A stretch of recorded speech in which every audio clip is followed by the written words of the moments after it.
Adakah amal tidak diterima? Ada amal yang bukan lillahi ta'ala. Yang mana itu Ustaz?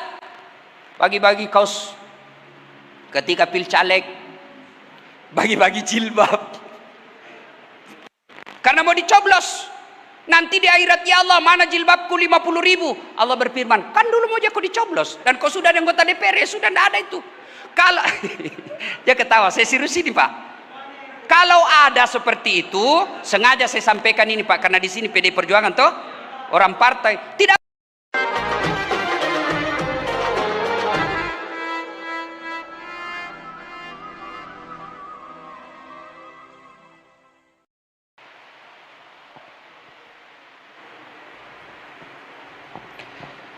Assalamualaikum warahmatullahi wabarakatuh.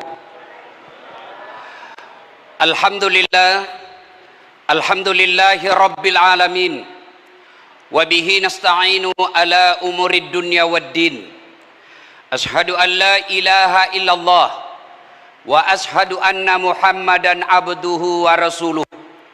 Allahumma salli ala sayyidina Muhammad wa ala alihi wa sahbihi ajma'in, amma ba'd. Faqad qala Allah subhanahu wa ta'ala fi kitabil karim, a'udzu billahi minasy syaithanir rajim, bismillahirrahmanirrahim. Ya ayyuhalladzina amanu taqullaha haqqa tuqatih wa la tamutunna illa wa antum muslimun. Wahai orang-orang yang beriman, bertakwalah kalian kepada Allah dengan sebenar-benarnya takwa, dan janganlah kalian mati kecuali dalam keadaan beragama Islam. Wa qala idzan, bismillahirrahmanirrahim, ya ayyuhalladzina amanu dukhulu fis silmi kaffatan wa la tattabi'u khutuwatis syaitan innahu lakum adu mubin. Wahai orang-orang yang beriman, masuklah engkau ke dalam Islam secara sempurna, dan janganlah engkau ikuti langkah-langkah setan, karena sesungguhnya setan itu musuh yang nyata bagi kalian. Dan percaya Bapak Ibu sekalian, ketika kita dengar tausiah seperti ini, ada setan di tengah-tengah kita. Bentuknya bukan pocong, bentuknya bukan uka-uka, bentuknya setan yang ada di tengah kita adalah handphone. Orang sudah ceramah masih sibuk juga pegang HP-nya. Itu setan itu. Jangan ketawa Ibu, saya serius ini. Bahkan di Makassar saya lagi ceramah, ada ibu-ibu langsung membelakangi saya. Barusannya ada orang saya ceramai di belakangi saya. Ternyata dia ambil handphonenya, selfie. Dia tulis di WhatsApp-nya, latar belakang Dasat Latif. Saya dijadikan background. Saya bilang, kok kira saya pot bunga? Simpan dulu handphonenya Bu, kita dengar dulu ceramah. Kita dengar dulu ceramah sebentar saja. Insya Allah selesai ceramah saya habis sudah. Wa qala idzan, bismillahirrahmanirrahim, innallaha wa malaikatahu yusalluna 'alan nabi ya ayyuhalladzina amanu sallu alaihi wa sallimu taslima. Sesungguhnya Allah dan para malaikatnya, subhanallah, Allah perintah solat, Allah tidak menunaikan ibadah solat. Allah perintah haji, Allah tidak menunaikan ibadah haji. Allah perintah puasa, Allah tidak melaksanakan puasa. Tapi ketika Allah perintah kita bersalawat, innallaha wa malaikatahu, Allah dan para malaikatnya. Bayangkan, Allah dan para malaikat bersalawat kepada Rasulullah Muhammad SAW. Maka wahai orang-orang yang beriman, bersalawatlah kalian kepada Rasulullah dengan sebaik-baik salawat. Sadaqallahul azim, maha benar Allah dengan segala firman-Nya. Ibu bapak, saudara-saudara sekalian, teristimewa yang saya muliakan, Ibu Presiden Republik Indonesia kelima, yang juga Ketua Umum Partai PDI Perjuangan, Ibu Hajjah Dr. Megawati Soekarno Putri, dan Ibu Ketua DPR RI Ibu Dr. Haja Puan Maharani, Ketua Umum PBNU Bapak Profesor Dr. Said Akil Siraj, Ketua Umum PP Muhammadiyah Bapak Profesor Dr. Haidar Nasir, Wakil Ketua Umum Dewan Masjid Indonesia Bapak Komisaris Polisi Komisaris Jenderal Polisi Safrudin, yang saya hormati guru saya Gus Nuril, yang insya Allah dimuliakan dan dirahmati oleh Allah Subhanahu wa Ta'ala. Ini kalau di Indonesia namanya haul. Apa hukumnya haul? Ini anjuran agama. Sekarang banyak orang baru belajar agama 1 bulan, haul bid'ah, itu sesat, tidak ada pada zaman Nabi. Kalau ada orang yang bilang begini, tidak usah dilayani, dalam hati saja, oh belum sampai kitab yang dia baca. Ada orang begitu. Itulah sebabnya akhir-akhir ini saya ditanya, Ustadz, bagaimana pendapat Ustadz tentang rencana menteri atau pemerintah memberikan wawasan kebangsaan kepada Ustadz? Oh, saya bilang saya wajib mengikutinya. Kenapa? Saya harus tahu di mana saya dakwah. Kalau saya dakwah di Solo, tentu beda ketika saya ceramah di Sulawesi.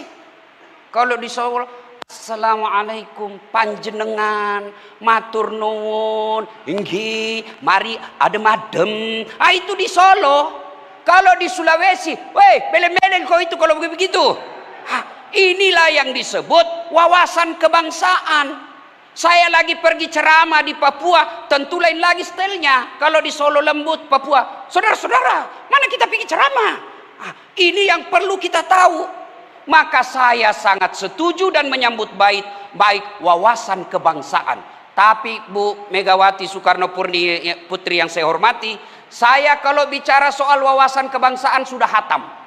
Kenapa? Saya SD penataran P4, masuk SMP penataran P4 1 minggu, masuk lagi SMA penataran lagi P4 1 minggu, masuk kuliah di Unhas penataran lagi P4 1 minggu.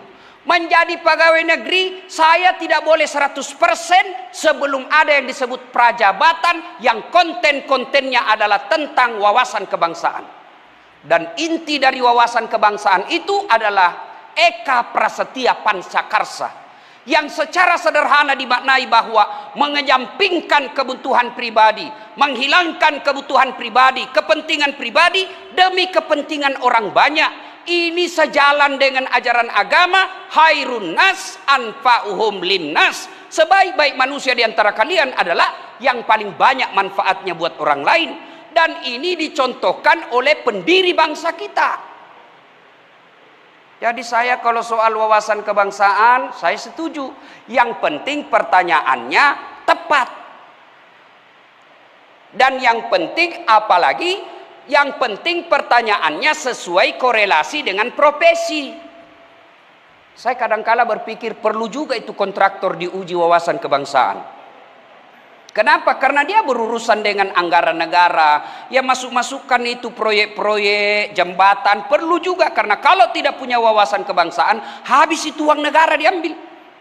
Penting juga semua ini. Kita semua wajib tahu wawasan kebangsaan. Kenapa? Karena kita tumbuh dan besar di Indonesia. Maka saya menyambut baik, bangga dengan presiden pertama kita Soekarno ketika beliau katakan, kalau kau mau beragama Islam tidak harus kau jadi orang Arab. Kalau kau mau jadi orang Hindu tidak harus kau orang India.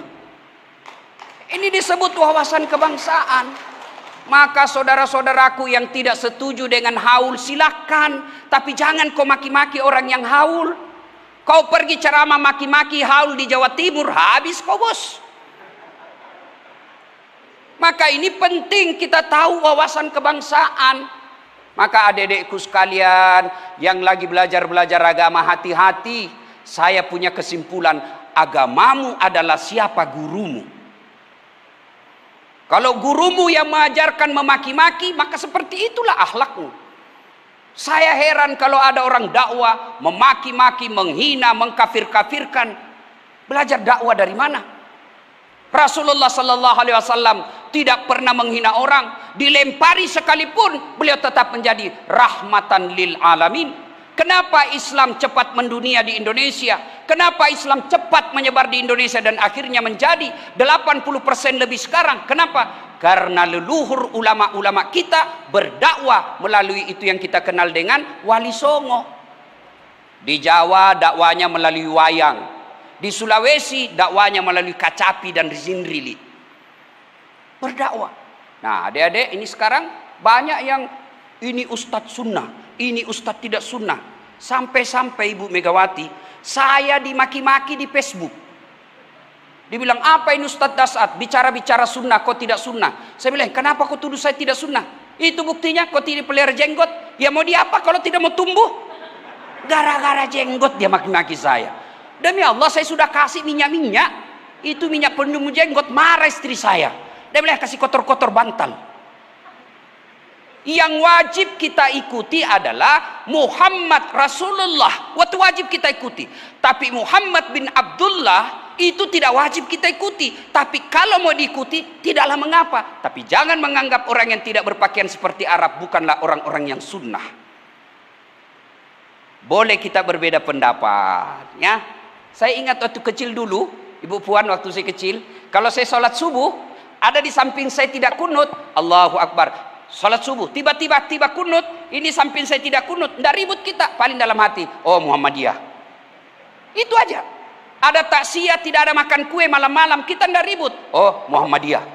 Sekarang Pak, maki-maki, padahal sama agamanya, sama nabinya, sama rukun Islamnya, sama kiblatnya, saling memaki gara-gara apa? Beda mazhab. Saudaraku yang menyaksikan acara ini, apalagi yang baru beragama, mulai belajar agama, biarkan belajar agamanya di medsos, melalui capture, melalui guntingan-guntingan potongan hadis, melalui guntingan-guntingan ayat. Ingat, belajar ayat, belajar Al-Quran, ada beberapa ilmu yang tidak boleh dipisah. Asbabun nusulnya, bahasa Arabnya, sejarah hukum Islamnya, harus kita tahu semua itu. Contoh paling sederhana. Ibu-ibu pernah dengar enggak ayat La ikraha fiddin? Bapak-bapak pernah dengar itu ayat? La ikraha fiddin, tidak ada paksaan dalam beragama. Kalau tidak disertakan dengan tafsir, salah kita memaknainya. Woi, kenapa kau judi? La ikraha fiddin, tidak paksaan dalam agama. Kenapa kau mabuk? La ikraha fiddin, tidak ada paksaan dalam agama. Kenapa kau tidak sholat? La ikraha fiddin. Ini salah menempatkan ayat. Kenapa? Karena dia tidak tahu dan pelajari asbabun nusulnya. Hadis harus juga dipelajari asbabul wurudnya. Sejarahnya Nabi mengucapkan. Contoh, ada hadis yang mengatakan kuburan jangan kau tinggikan. Tapi kalau dibaca saja, apa sih kalau sekarang istilahnya itu, narasinya, redaksinya itu hadis, tidak boleh putus sampai di situ, tapi harus kita lihat juga syarahnya. Apa itu syarahnya? Tafsirnya para ahli hadis. Jangan kau tinggikan makam atau kuburan. Kalau Bapak belajar sampai di situ, maka Bapak akan melihat kuburan-kuburan ini salah, ini salah, ini salah. Padahal ada syarahannya, ada penjelasannya menurut ulama. Boleh ditinggikan 4, 1. Siapa? Para nabi dan rasul. Maka jangan heran makamnya Rasulullah tinggi. Yang kedua, yang boleh ditinggikan para alim ulama. Maka Bapak pergi lihat imam-imam mazhab, tinggi semua makamnya. Dan memang itu ada sarahannya. Yang ketiga adalah orang yang mati syahid syariah. Artinya syahid amalan. Misalnya dia bencana, itu boleh. Dan yang keempat, maksud saya yang ketiga tadi, syahid syariah, artinya mereka pejuang. Seperti Sultan Hasanuddin, Diponegoro, pejuang-pejuang membela agama Allah. Maka jangan heran makamnya Sultan Hasanuddin di Makassar tinggi. Dan yang keempat, yang boleh ditinggikan makamnya adalah orang-orang yang mati karena membela agama Allah. Nah, ini sekarang banyak yang tidak mau pakai tafsir. Bicara hadis, tidak mau pakai tafsir, teksnya saja. Dilihat haul kan tidak ada teksnya dalam hadis. Peringatan wafatnya 1 tahun itu tidak ada. Betul tidak ada, tapi apa masalahnya dengan haul ini? Apa yang sesat di dalamnya? Maka yang baik, yang mau haul seperti ini, silahkan. Yang tidak mau haul, silahkan. Maka kita tidak saling menyalah-nyalahkan. 1. Yang kedua, Poin kedua, beliau ada di tengah-tengah kita, almarhum Dr. Honoris Causa Haji Muhammad Taufik Kemas. Beliau sudah di alam kubur. Ibu bapak pernah melihat orang diantar jenazahnya? Ibu-ibu pernah enggak ngantar jenazah? Pernah? Bukan pernah, sering. 3 yang mengantar kita, kata Nabi. Telu tu mantar aku nasangugi 3 yang mengantar kamu, tapi 2 yang kembali, tinggal 1 yang setia menemanimu. Apa gerangan? 1 yang mengantar bapak ibu sekalian, keluarga. Ibu-ibu kalau meninggal, keluarga, karib, kerabat datang semua mengantar. Tapi demi Allah tidak ada yang mau masuk menemani ibu dalam kubur. Apa pernah ada kita melihat ada orang begitu cintanya sama suaminya, masuk istrinya ke dalam? Paling ibu-ibu begitu cintanya sama suaminya, paling batas paling tinggi pingsan. Dan saya sering sekali melihat orang yang pingsan gara-gara meninggal suaminya. Ibu-ibu, sering sekali saya lihat. Tapi saya tidak pernah melihat ada bapak-bapak yang pingsan karena meninggal istrinya. Kira-kira ada enggak? Oh, saya punya teman haji, Bu. Nangis betul waktu meninggal istrinya. Bengkak matanya, Bu. Ya, Ustadz, heran juga saya. Barusan saya dapat laki-laki hebat begini. Ustadz, saya rasanya tidak bisa lagi menyambung hidup saya, Ustadz. Teman saya haji.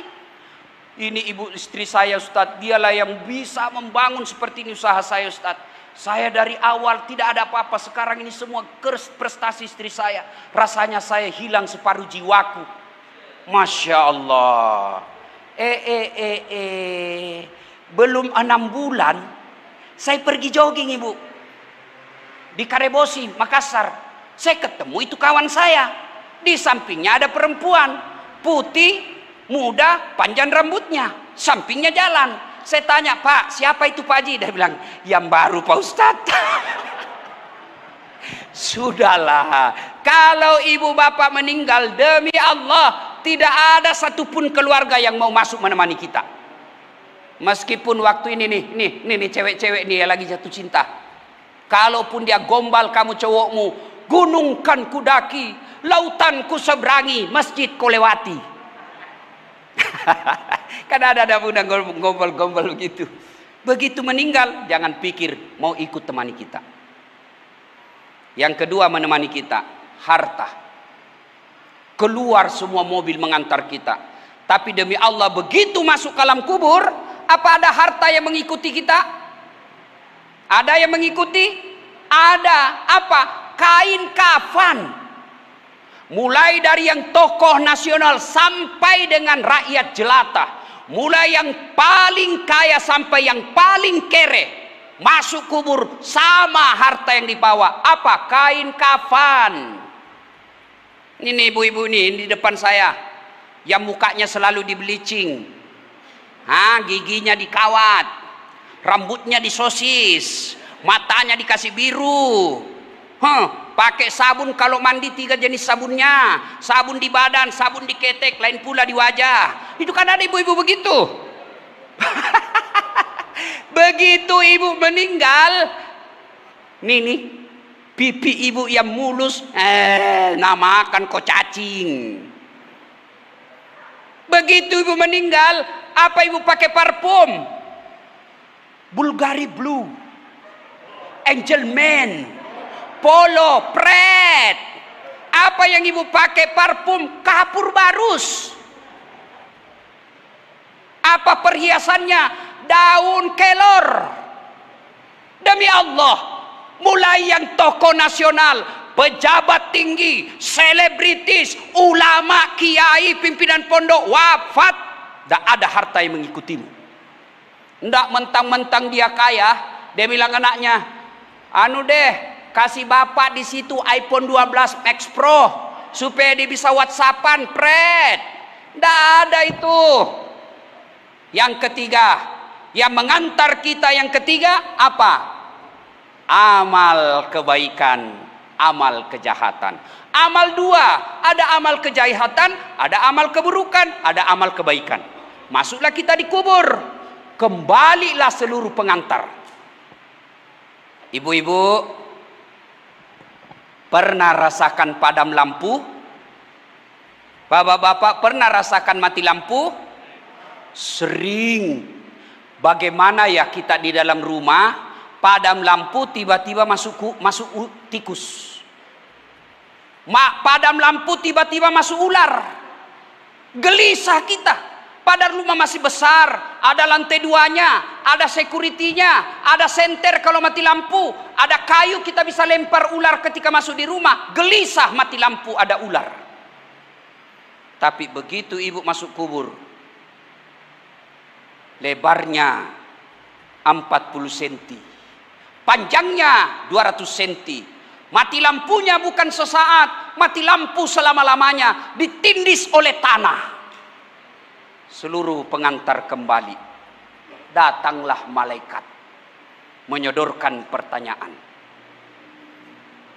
Menurut kitab Durratun Nasihin, ada 5 pertanyaan malaikat seleksi berkasnya awal. Kira-kira kalau di KPK tes wawasan kebangsaan, dites dulu dia. Ini belum diperiksa yang lain-lain. Dites dulu. Begitu seluruh malaikat pengantar kembali, dalam hadis dijelaskan masih terasa kedengar langkah kaki orang paling terakhir tinggalkan kuburan. Datanglah malaikat dan bertanyalah malaikat, "Marrabbuka, siapa Tuhanmu?" Kalau baik agama Pak, baik solat, aman, tidak usah cemas. Begitu malaikat berkata, "Marrabbuka, siapa Tuhanmu?" Solat kita akan menjawab, "Mundur kau dah saat. Karena waktu kau hidup di dunia kau rajin menjaga saya, sekarang saya yang jaga kamu." Ditanya, "Marrabbuka, siapa Tuhanmu?" Solat kita menjawab, "Allahu Akbar." Allah Maha Besar. Malaikat geleng kepala, tahu hebat sekali nih, barusan ku dapat. Ditanya lagi, "Man nabiyuka, siapa nabimu?" Dia jawab lagi, "Ashhadu an la ilaha illallah wa ashhadu anna Muhammadar Rasulullah." Malaikat mungkar berkata, makin jago dia, anak PDI Perjuangan ini. Akhirnya mungkar nakir tidak melanjutkan pertanyaan 3, 4, 5. Dia naik melapor kepada Allah. "Ya Allah, ada hambamu mati, saya tanya, marrabbuka?" Dia jawab, "Allahu Akbar." Allah berfirman, "Oh, itu bukan dia yang jawab, tapi solatnya yang jawab. Karena baik solatnya, tidurkan dia untuk menunggu hari kiamat seperti nikmatnya tidur pengantin baru." Masya Allah. Bapak-bapak masih ingat waktu pengantin baru? Oh, saya ingat sekali Pak. Cepat sekali pagi. Cepatnya pagi. Itu kalau pengantin baru. Tapi kalau orang tidak beres agamanya, penipu, pemabuk, maksiat aja kerjanya, datang malaikat, dia bawa godamnya. Itu dalam kitab Tanbihul Ghafilin dijelaskan, itu palu-palunya mungkar nakir 7 kali beratnya dunia dan isinya. Dia bilang, malaikat mungkar nakir, "Sudah lama saya tunggu kamu. Kamulah yang paling banyak ceritanya kalau orang tak sia." Begitu ditanya, "Marrabbuka, siapa Tuhanmu?" Dia bilang, "Tunggu dulu, orang baru datang." Ini malaikat pun dia mau ajak debat. Ini kira-kira bangsa kita yang suka debat. Ini bangsa saya biasa bingung Pak, lihat. Coba lihat bangsa Indonesia waktu awal-awal vaksin. Coba lihat bangsa kita waktu awal-awal ada corona. Semua netizen, rakyat kita teriak, "Mana vaksin? Mana vaksin? Habis 700 triliun. Mana vaksin?" Begitu datang vaksin, apalagi orang teriak, "Ini palsu, ini tidak asli." Dibuktikan asli oleh BP POM, apalagi dia bilang, "Ini tidak halal, ini tidak halal." Sudah dibuktikan halal Majelis Ulama, apalagi dia bilang, "Jokowi dong yang disuntik dulu pertama." Sudah disuntik Jokowi pertama, apalagi dia bilang, pasti jarumnya tidak masuk." Bingung saya lihat rakyat Indonesia. Betul-betul beleng-beleng. Sudah dibuktikan masuk jarumnya, apalagi dia bilang, pasti ini vitamin C. La haula wala quwata illa billah. Senang betul kita, ini persoalan yang tidak penting. Ibu bapak saudara-saudara sekalian. Nah, masuklah kita di alam kubur. Menunggu. Seperti almarhum. Senyumnya luar biasa. 3 yang bisa menolong beliau. Bapak ibu saya kasih contoh. ada pengurus PDI Perjuangan melakukan kesalahan besar, ditegur sama Ibu Megawati. Masih ada pilihan. Apa pilihan? Berhenti.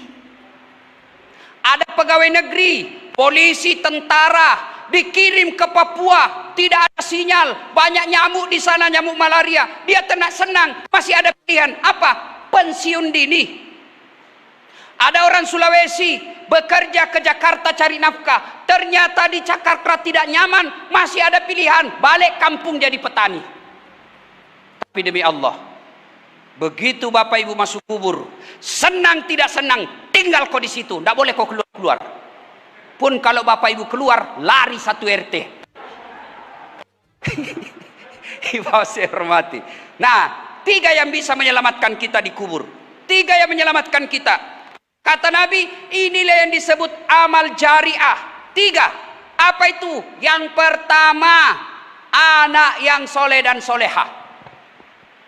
Tidak dikatakan anak yang profesor doktor, tidak dikatakan anak yang banyak duitnya, tapi anak yang soleh dan soleha. Demi Allah orang tuaku sekalian yang menyaksikan ini, demi Allah kakak-kakakku sekalian yang menyaksikan acara ini, Bapak Ibu tidak usah malu kalau anak kita tidak lulus Akpol. Bapak Ibu tidak usah malu kalau tidak lulus Akabri. Bapak Ibu tidak usah malu kalau anak kita sudah sarjana tidak punya kerja. Demi Allah tidak usah malu dan gengsi. Tidak usah malu anak kita tidak juara kelas. Yang malu kalau dia sudah balik tapi tidak tahu akhlak. Yang malu kita kalau dia sudah balik tapi tidak tahu kita pernah dapati sholat jamaah. Ini ibu-ibu. Oh ibu. Ibu. Kira-kira kalau ibu meninggal siapa yang doakan ibu? Suami. Oh, menangis mata kanannya, mata kiri, lihat mana ini gantinya. Oh, istri saya di rumah lihat ceramah saya begini. Lalu dia tanya saya, jadi Ustadz kalau saya meninggal duluan, Ustadz kawin lagi ya? Ya pastilah. Masa saya memenduda selama-lamanya? Cemburu, sudah, ibu tidak bakal lusuk cemburu kalau sudah dikubur. Tidak ada lagi tuh cemburu. Nah, yang bisa menyelamatkan kita anak yang soleh dan soleha. Bu, berapa banyak orang saya lihat tokoh nasional, tokoh di daerah, kaya dia waktu sukses, kaya dia waktu muda, tapi begitu dia sudah mulai tua, anaknya tidak ada yang ngurus. Saya pernah melihat orang sukses. Saya mau pergi takziah di Makassar, tiba-tiba menelpon ibu menangis, Ustadz cepat tolong saya Ustadz. Kenapa ibu? Suamiku meninggal Ustadz, tidak tahu bagaimana cara ngurusnya. Mana semua anaknya ibu? Sibuk semua Ustadz. Datanglah saya ke rumahnya. Astagfirullah, dia terbujur kaku sendiri suaminya, tidak ada yang bisa bantu. Saya datang, saya urus, lalu saya bilang mana nomor teleponnya anaknya. Saya telepon anaknya yang pengusaha di Samarinda. Saya telepon, Tabe Daeng, meninggal bapakmu, bagaimana ini? Ditunggu atau tidak? Apa jawabannya bu? Oh, sudah lama memang sakit itu bapakku Ustaz. La haula wala quwata illa billah. Jadi gimana Daeng? Ditunggu atau tidak? Sudahlah Ustaz, biar saya pulang tidak merubah keadaan. Jadi bagaimana? Tolong kirimkan saya nomor rekeningnya Pak Ustaz. Semua biaya pemakaman dan pengurusan jenazah saya kirim melalui Pak Ustaz. Hati-hati. Ibu kalau tidak agama dengan baik bakal begini. Alhamdulillah, Bapak almarhum Topik Kemas punya anak seperti Puan Maharani. Insya Allah. Apa amalnya Pak Ibu Mbak Puan Maharani? Kalau menjadi anggota DPR, lalu beliau membuat undang-undang yang membuat masyarakat sejahtera, yang membuat masyarakat senang di Indonesia ini, maka menjadi amal jariah buat almarhum Topik Kemas. Ibu tidak usah bangga kalau anak pintar bahasa Inggris tapi tidak tahu sholat. Kan ada ibu-ibu bisa begini, Ustadz hebat sekali tuh tetanggaku. Kenapa hebat? Wih, masih kecil itu Ustadz, pintar sekali bahasa Inggris. Apa hebatnya? Iya kau Ustadz, apa hebatnya begitu? Banyak yang bisa bahasa Inggris. Masa banyak sih Ustadz? Iya, coba ibu ke Inggris. Itu anak-anak di Inggris Pak, baru belajar bicara sudah bahasa Inggris. Apa hebatnya?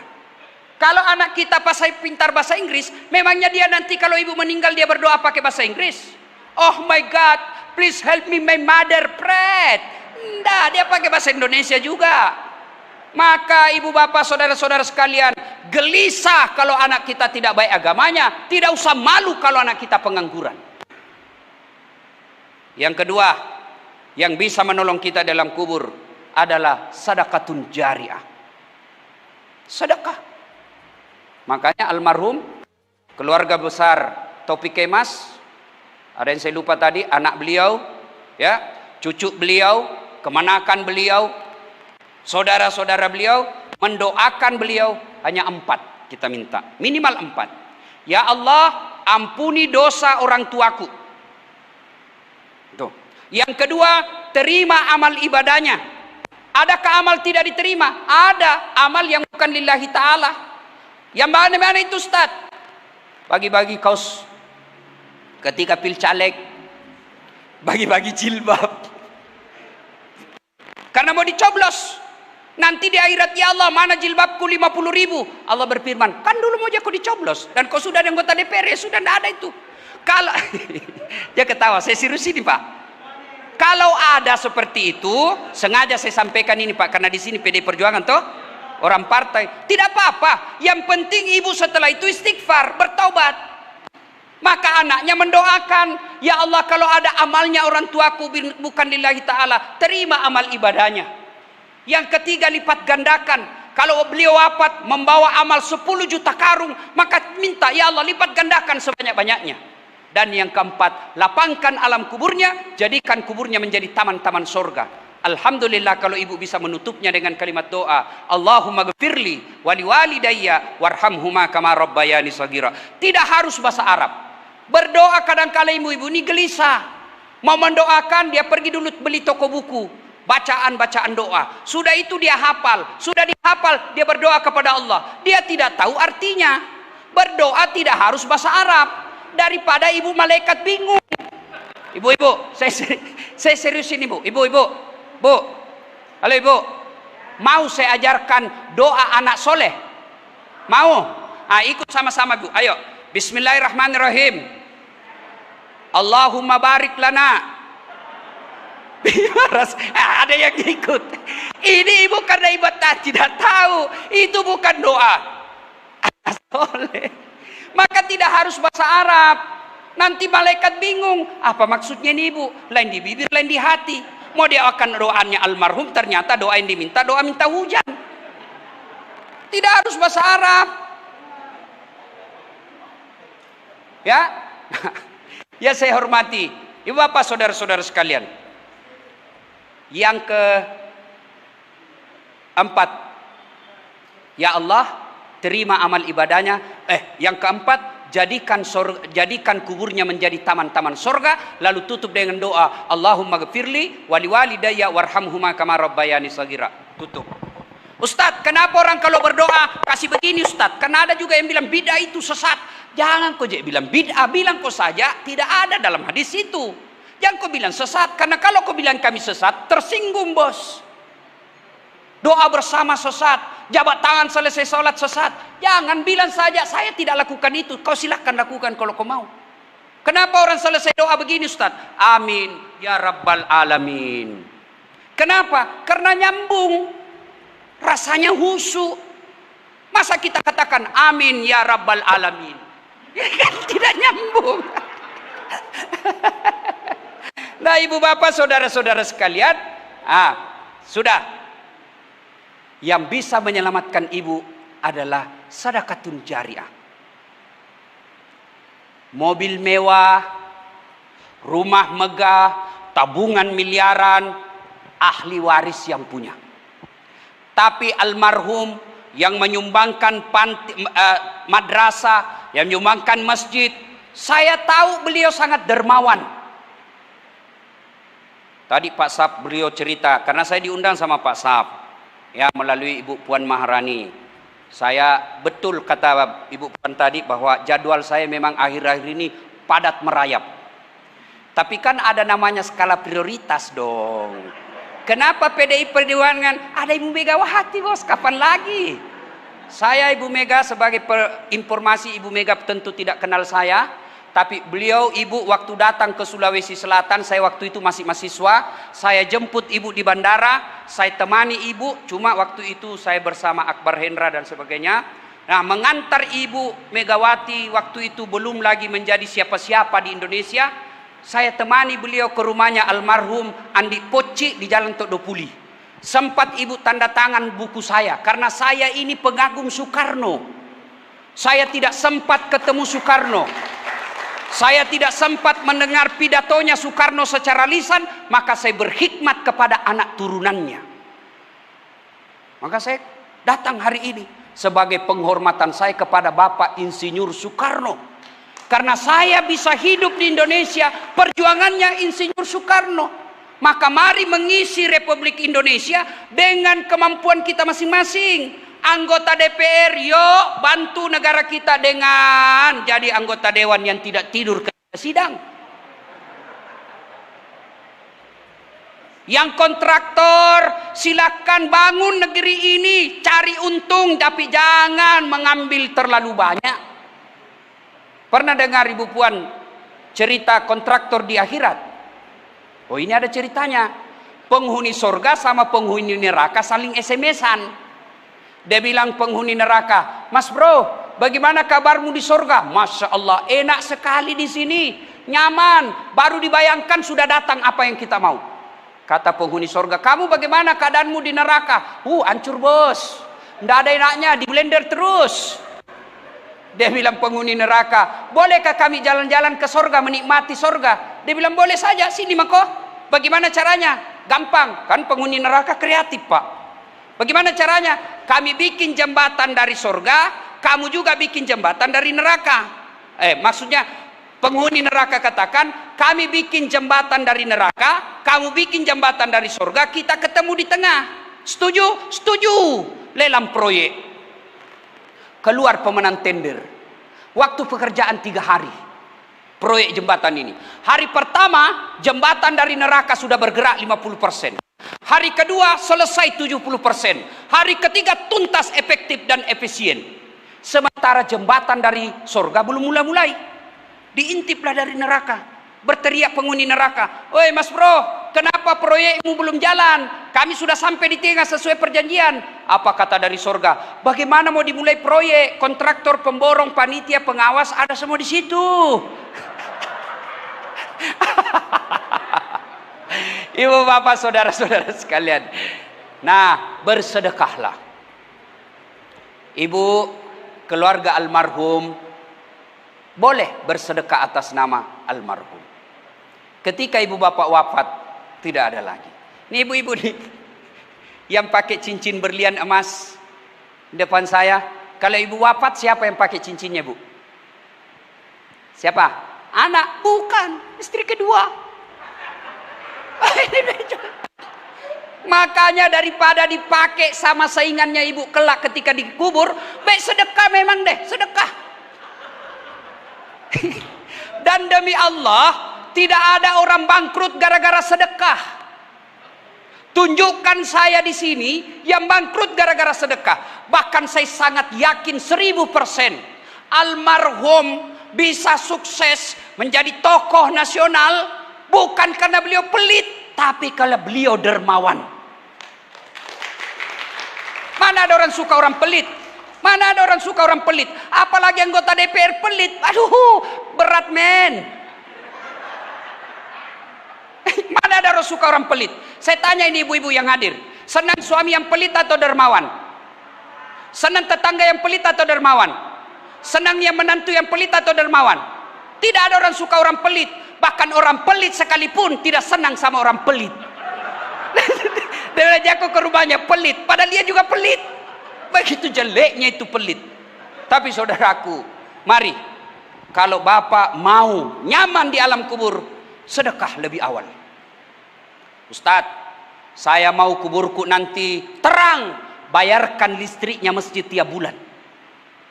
Ustadz, saya mau kubur saya lapang Ustadz, bantu panti asuhan, bukan panti pijat.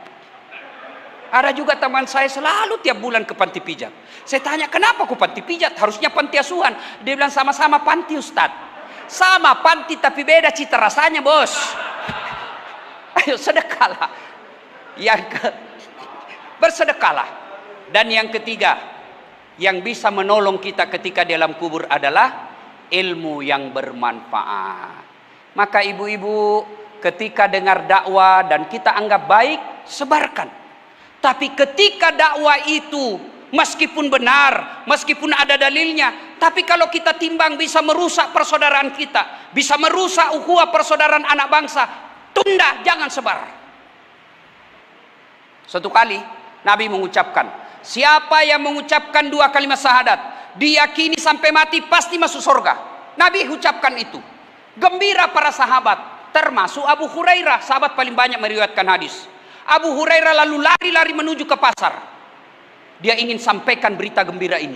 Dalam perjalanan ke pasar ketemu dengan Umar bin Khattab. Kata Umar, Abu Hurairah, mau ke mana? Saya menyampaikan pengumuman. Apa? Baru saya dengar Nabi mengucapkan, siapa yang syahadat, yakin sampai mati pasti masuk surga. Saya mau umumkan di pasar. Umar bilang, tunggu dulu, benarkah Nabi bilang begitu?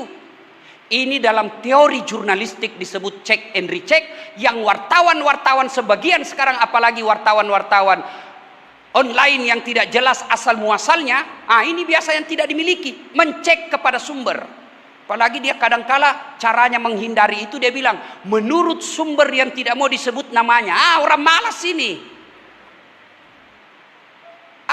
Umar berkata, apa betul Nabi lakukan itu? Apa Nabi ucapkan? Iya. Saya tidak percaya. Umar bersama Abu Hurairah menuju Nabi. Ya Rasulullah, katanya Anda mengucapkan siapa yang syahadat, yakin sampai mati pasti masuk surga. Apa betul begitu ya Rasul? Nabi katakan iya. Tapi ya Rasul, ini Abu Hurairah, dia mau umumkan di pasar. Kenapa Umar? Sebaiknya jangan ya Rasul. Kenapa? Nanti salah paham umat. Biar judi yang penting syahadat masuk surga, biar mabuk yang penting syahadat masuk surga. Salah paham rakyat amam kita, orang awam. Jadi kalau begitu jangan disampaikan di pasar. Lalu Nabi menyetujui, betul, seperti ini jangan kau sampaikan di pasar karena bisa mengancam dan masyarakat kita, umat kita salah paham. Dari sinilah kemudian terkenal ungkapan likulli makam makal wa likulli makal makam. Setiap tempat ada ucapan yang cocok untuk tempat itu, dan setiap ucapan ada yang cocok tempat untuk ucapan itu. Ini yang kadang-kala kita tidak miliki, ngomong ngoceh-ngoceh saja, padahal kita tidak tahu di mana kita ngomong. Ibu bapak saudara-saudara sekalian, pada akhirnya kullu nafsin sa'iqatil maut. Semua yang hidup pasti akan mati. Al mautu babun, mati adalah pintu yang setiap kita pasti melewatinya. Allah Subhanahu wa taala bertanya, apa man kana mu'minan kaman kana fasikan? Apakah sama orang beriman dengan pencitraan berimannya? Apakah sama orang-orang yang beriman dengan fasik, pura-pura beriman? Kata Allah, la yasta'un. Tidak sama. Ammal ladzina amanu wa amilus solihati falahum jannatul ma'wa. Bagi mereka yang beriman, beramal soleh, saya kembalikan mereka ke surga. Surganya dunia, surganya akhirat. Wa ammal ladzina fataku fama'wahumun nar. Bagi mereka yang pembangkang, tidak mau sholat, pezina, pemabuk, pejudi, maksiat, mati mendadak, kami kembalikan mereka ke dalam neraka. Nerakanya dunia, nerakanya akhirat.